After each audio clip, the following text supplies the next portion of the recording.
Hey friends, Ash here. Welcome back to Extra Gents Scents. Hope that you're having an awesome day. Today we're going to be talking about some fragrances that I would wear. It's raining outside. Yeah, rainy day fragrances. Just a few of them over here. Now to be fair here, when I'm talking about rainy day fragrances, each one of these are based around fall. So right now, when I'm shooting the video during autumn, it can be a little gloomy, kind of a more mellow, kind of a down rainy day, right? So I got 5 of them here that we're going to talk about. Let's jump into it. Let's check these out.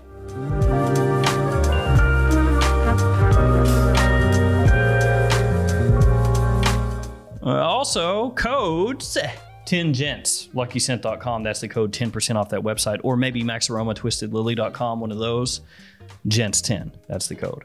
10% off those websites. They're also linked in the description along with the codes. Let's start off with this one because it is the most uniquely shaped bottle here. This one's different. This one's special. It's Rochas Man. You know about this fragrance, right? People have said many things about this bottle, things that I will not repeat on my channel.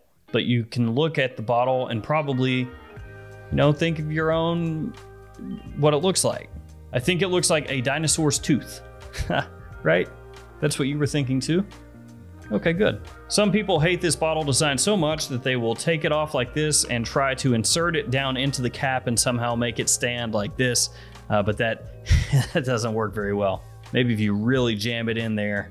So this fragrance is a cheapie. It's a well-known cheapie, and it has a cappuccino kind of vibe to it, a sweet coffee.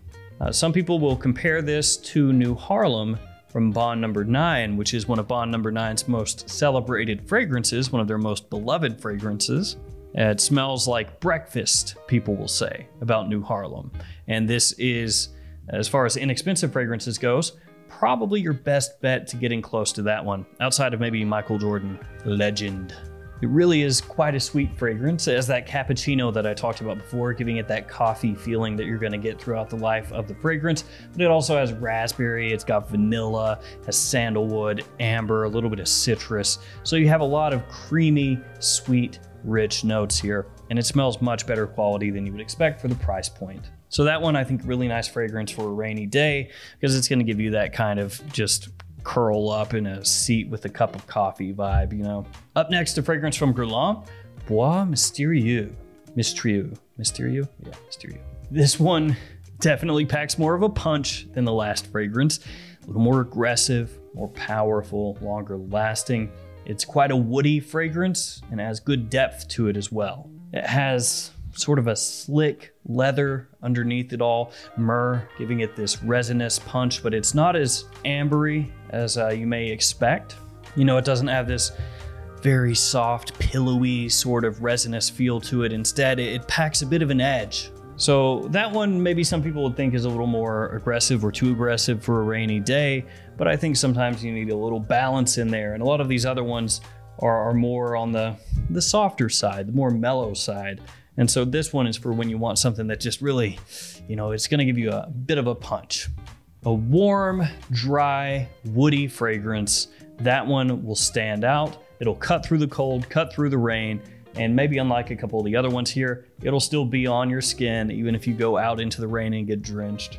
Up next, a fragrance from Barbados. It is Barbados Vintage. One of my favorites, if not my absolute favorite from the house. Very affordable from discounters, it's not too expensive. The note breakdown, a little bit out there. It's got a lot of notes. I think probably 25, just guessing off the top of my head. So this one has rhubarb in the opening, along with a bit of quince, and I really enjoy that rhubarb. A favorite note of mine, nice tartness to it in the opening there. It has cinnamon, it's got leather, it's got tobacco, so it's a great, rich, very spicy, warm fragrance for fall and winter time. The performance is not amazing here, so it is another one that's a little bit more cozy. It's not quite as in your face as the Guerlain, but I think that it's just a great scent for this time of year. Stands the test of time. I think even 10 years from now, this is still going to smell amazing. It's a really nice holiday fragrance as well. So Barbados Vintage, that one I would go for. Big fan of this fragrance. Now a scent from Théo Cabanel, it's Barcon. And this does have a different bottle It's a couple different styles, so just be aware of that. Not that it's a big deal, it's just like the design I think changed.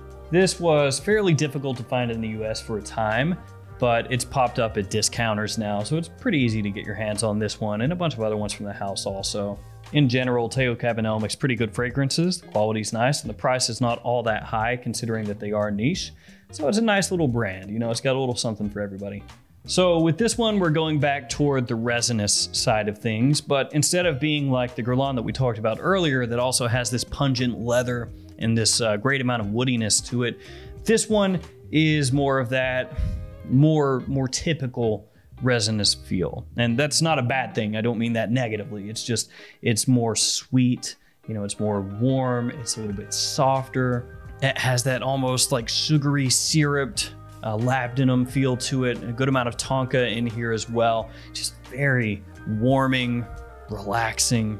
Also has vanilla in there, so it really is loaded down with sweet notes that mingle together and kind of present their different styles of sweetness together in the scent. A little bit of oud in there in the base, but you don't really pick it up too much. You know, nothing animalic, nothing funky in here, very easy to wear.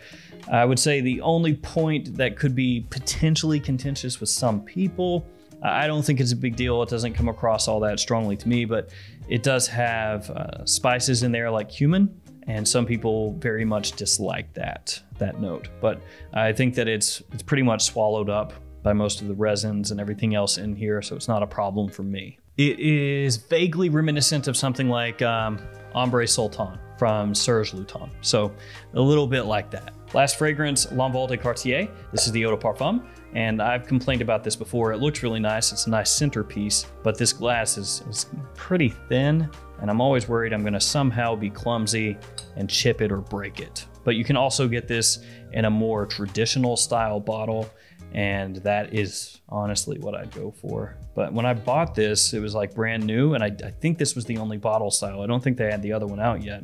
So this is a woody fragrance with really nice sweetness from honey. Honey gonna be one of the main things that you pick up from this. You also get iris in here. Huge fan of iris, so you know I like that.